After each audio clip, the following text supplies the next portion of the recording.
안녕하세요. 고넬리아 선교사입니다. 성령사역 두 번째 경험, 성령 세례에 대해서 공부하는 시간이거든요. 앞에 성령을 오늘 성령 세례 공부할 때 성령 세례 바로 저자인 틱토레이 목사님 책을 통해서 잘 언급되어 있고요. 그리고 개혁신학자인 제임스 패커라든지 존 스토트 우리 모두 성령에 대한 대가들이죠. 그 분들의 또 로이드 존슨 목사님 것도 제가 정리하여서 새로 비교하면서 강의하는 한 두세 번을 강의하는 그런 시간이 될 거거든요. 그 이를 통해서 이 성령 세례가 우리에게 어떤 유익이 있고 그리고 어떻게 우리 가운데 오해적인 그런 부분이 있는가를 갖다가 이 시간을 통해서 정리하는 귀한 시간이 되었으면 좋겠습니다. 첫 번째 슬라이드인데요. R.A. 토레이 목사님은 성령 세례를 회심의 사역과 구별되는 다른 종류의 사역이라고 말씀하고 있거든요. 그리고 첫 번째로 보면 순차적으로 그 말씀하는데 사도행전 1장 5절 말씀 그것을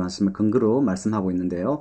너희는 몇 날이 못 되어서 성령으로 세례를 받으리라고 해서 예수님의 말씀대로 120명의 제자들이 마가의 다락방에서 바로 오순절에 성령을 기대하면서 기도한 그리고 오순절 때 성령이 바로 임하는 그 사건이 있죠. 그리고 이 사람들은 실질적으로 회심을 다 경험한 예수님을 구주로 영접하고 회심을 다 경험한 사람들이잖아요. 그렇기 때문에 그 회심 후에 일어난 그 사건, 성령 세례를 그 사건 또 다른 사건으로 추가적인 사건으로 간주하는 그 부분이거든요. 성령 세례를 회심의 그 이후에 순차적인 그 부분을 그랬고요. 그런데 고넬료 사건은 사도행전 10장이죠. 고넬료 사건은 베드로가 말씀을 전가했을 때 이들이 예수님을 구주로 영접하거든요. 동시에 이 사람들은 말씀이 선포될 때 성령 세례를 받는 그런 사건으로 언급됨을 우리가 볼 수 있어요. 앞에서 제가 말씀드렸지만은 이 사건은 바로 이방인의 첫 열매로서 그리고 이 사건을 브리칭하여서 이제 이방인 사회로 가는 중요한 사건이기 때문에 아마 사도행전에서 누가 기록할 때 바로 첫 열매인 이 이방 고넬료 가정을 통하여서 이 회심과 성령 세례가 동시에 일어나는 그렇지만은 분명히 회심 사건과 또 다른 종류의 사건으로 우리는 이해해야 된다는 것이 토레이 목사님의 의견이고요. 그리고 일반적인 저희들이 성령을 경험적으로 체험적으로 이해하는 분들의 공통된 생각이라고 생각들고요. 그리고 두 번째로 봉사의 능력 부분이 있는데 성령 세례를 받지 못한 사람은 봉사에 적합지 않다고 토레이 목사님은 말씀하고 있습니다. 여기서 회심 사건과 분명히 구별됨을 보여주거든요. 그 성령 세례는 회심 사건과 분명히 구별되고 또 성령 세례의 성령의 또 다른 사역이지만은 이 둘은 앞에서 말씀드렸지만 동시에 발생할 수 있고 순차적으로 발생할 수 있지만은 그러나 성령 세례를 받아야만이 분명하게 하나님의 사역을 감당할 수 있는 그런 사역임을 분명히 우리가 그 다음에 세 번째 성령 세례에 대해서 바로 회심 사역과 구분되는 부분은 성령 세례는 항상 정언과 봉사와 연결되는 그 부분이거든요. 성령 세례의 목적은 우리를 행복하게 하는 것이 아니고 우리를 능력 있게 만드는 것이거든요. 성령 세례는 죄로부터 우리를 깨끗이 하고 기본 목적을 넘어서는 그 깨끗이 하는 그 기본 목적을 넘어서는 봉사의 능력을 힘있게 하기 위해서 바로 성령 세례가 우리 가운데 주어지는 것입니다. 그리고 우리가 주의해야 될 것은 성경의 어떤 가르침도 성령 세례가 죄의 본성을 소멸시킨다는 그런 부분은 보여주지 않거든요. 그래서 바로 성령 세례는 바로 기본 목적을 넘어서는 죄를 깨끗이 하는 기본 목적을 넘어서는 그런 사건 항상 정언과 봉사와 연결된 능력의 이 정언임을 우리가 볼 수 있거든요. 그래서 이 성령 세례를 통하여서 실질적으로 도덕적으로 크게 고양된 모습은 보여주는 것이 사실이거든요. 바로 갈라디아서 5장 16절 말씀이 언급되고요.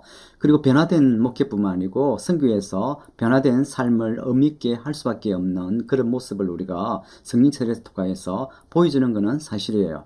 그렇지만은 근본적으로 바로 성령 세례는 우리를 정기를 넘어서 그 차원을 넘어서는 이 하나님을 우리 향한 하나님의 사랑으로 그리고 영혼을 향한 사랑으로 불타오르게 변화시키는 그런 부분을 우리가 볼 수 있고요.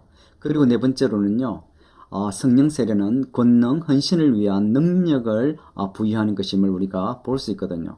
바로 그 말씀 고린도전서 12장 우리 은사적인 그 부분에서 우리가 볼 수 있는데요. 우리에게 주어진 상황에서 어떤 능력이 나타날지 나타날 것을 갖다가 결정하는 분은 성령님이시거든요. 바로 그의 뜻대로 각 사람에게 나누어지는 바로 교회를 세우고자 하는 바로 그 은사의 목적인 거죠. 그래서 우리가 할 일은 성령의 신성과 주권을 인정하고 우리 자신을 전적으로 그분께 맡기는 것이, 그리고 성령께서 원하시는 것, 그리고 우리가 그 능력으로 우리 사역을 할 수 있는 그 부분임이 또 이 성령 세례의 한 부분임을 우리가 볼 수 있겠어요. 그리고 이번 시간에는 아래 토레이의 성령 세례와 방언을 말하는 것에 대한, 그리고 우리가 성령 세례를 받으면 꼭 방언을 해야 된다고 특히 오순절 교파의 전통이죠. 전통에서 이야기하지만 실제적으로 오늘날의 오순절에서는 이 부분이 많이 수정된 그런 부분이 있거든요. 그런데 논란이 되고 있는 성령 세례를 받을 때 꼭 방언을 말해야 되느냐,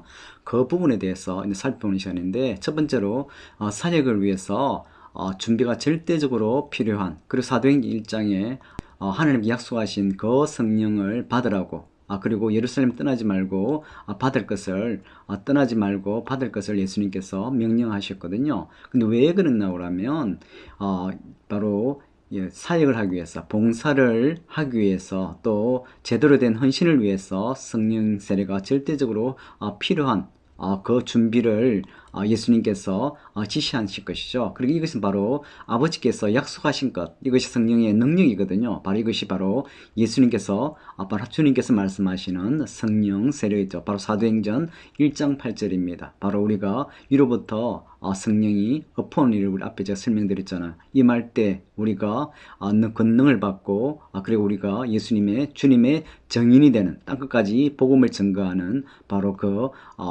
사명을 감당할 수가 있는 것이죠. 바로 그 사역에, 그래서 예수님께서도 분명하게 제 아들이 성령을 받지 않고서는 바로 사역에, 봉사에 뛰어들지 말 것을 분명하게 말씀하시는 강력한 권면의 말씀임을 우리가 보게 되거든요. 그래서 제 아들은 주님께서 약속하신 그 성령을 받기 전까지는 예루살렘을 떠나지 말으라고 그러했습니다. 바로 이것이, 바로 이런 준비가 성령 세례를 받는 바로 준비죠. 바로 10장 38절, 하느님이 나사렛 예수에게 성령과 능력을 기름 붓듯 하셨으며 그가 두루 다니시며 선한 일을 행하시고 마귀에게 눌린 모든 사람을 고치셨으니, 바로 두 번째 그 부분을 언급하였던 부분인데, 이는 하나님께서 함께 하셨습니다. 바로 이 부분은, 바로 사도행전 10장 말씀은 예수님께서 바로 완전한 인성을 가시고, 그리고 완전한 신성을 가신 예수님께서 사역하실 때도 동일하게 성령의 힘입어서 성령의 능력을 인하여서 사역한 우리의 본보기가 되신 거죠.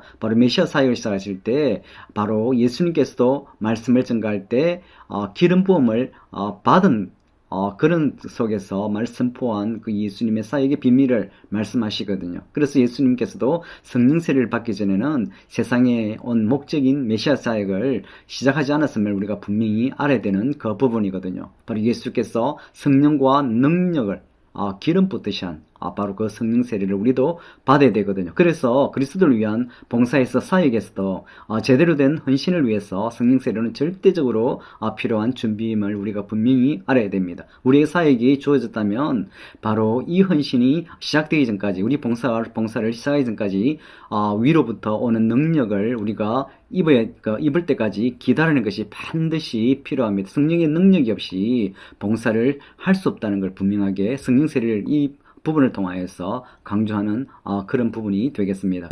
좀 강조하는 부분이 제가 궁금한 부분이거든요. 이 부분이 염려하는 것이 오리를 분명히 가르치지 못하는 사람들, 온전한 복음을 설교하지 않는 사람들이 많이 있는 것에 염려하는 것이 아닙니다. 그런데 이분은 무엇을 강조하는가 하면, 예수 그리스도 안에 있는 진리, 이 진리의 단순함과 순수함과 온전함만의 복음을 설교하지만은 설교를 설득력 없게, 그리고 지혜의 말로 하지 않고 또 성령의 나타나심과 능력으로 하지 않는 사람, 바로 이 사람들에 대한 바로 경고의 말씀을 주는 거거든요. 바로 성령의 능력이 없는 그 사람들에 대한 경고를 주는, 그는 성령의 능력이 없는 복음보다 더 치명적인 것은 없다고 이 토레 목사님은 말씀하십니다. 바로 이 부분이 실제로 성령의 세례와 관계된 부분이죠. 그리고 두 번째, 성령 세례가 항상 이적을 동반한다는 오해거든요. 저 앞에서 말했지만은 성령 세례와 방언 말함에 대한 그 부분이 오해입니다. 그런 오해되는 부분이거든요. 그런데 전통적인 오순절,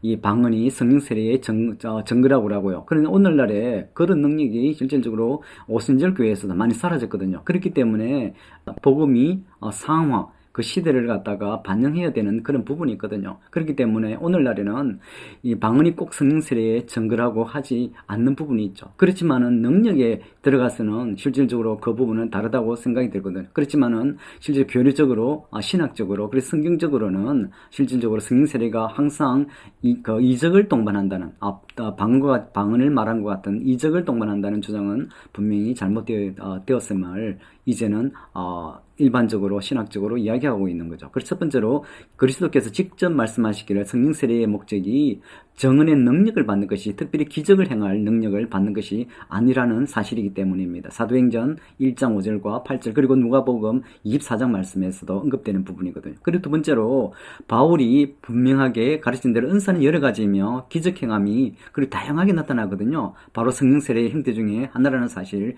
때문에 우리가 고린도전서 은사장 12장 4절에서 그리고 8절에서 10절까지 말씀을 참조하면 좋을 것 같습니다. 그리고 세 번째로는 베드로가 성령의 은사, 곧 약속은 모든 세대에 믿는 모든 자를 위한 것이라고 하는 확실히 증거하고 있기 때문이죠. 약속이라는 것은 그 표현은 성령의 은사라는 표현과 동일한 것이죠. 그래서 이 모든 것들이 성령 세례를 가리키고 있음을 분명한 사실이라고 토레 목사님은 이야기하고 있습니다. 바로 이 성령 세례가 바로 은사와 연결되고, 바로 주님께서 약속하신 모든 믿는 자에게 부어주시는 바로 그 은혜요, 은사요, 그것이 바로 영어로 캐리스마틱 파워라는 의미인 거죠. 그런데 만일 성령 세례를 넓은 의미로 이해하면 바로 초능력적인 그 능력이 분명히 결과로 나타나야 된다는, 그리고 모두 성령 받은 사람 한 명 한 명이 기적을 행하는 능력이 받는 것은 실질적으로 넓은 의미로 볼 때는 사실이라고 이야기하는 거죠. 그래서 성령 받는 사람은 성령 세례를 받는 모든 사람이 원래 자신에게 없었던 초자연적인 능력, 곧 하나님의 능력을 받게 됩니다. 성령 세례의 결과로 그 나타나는, 그런데 가장 핵심적인 특징은 복음을 전하는 능력, 그리고 죄인임을 고백하게 하는 능력, 그것이 바로 성령 세례를 받는 특히 초자연적인 능력의 핵심임을 우리는 분명히 알아야 될 것 같습니다.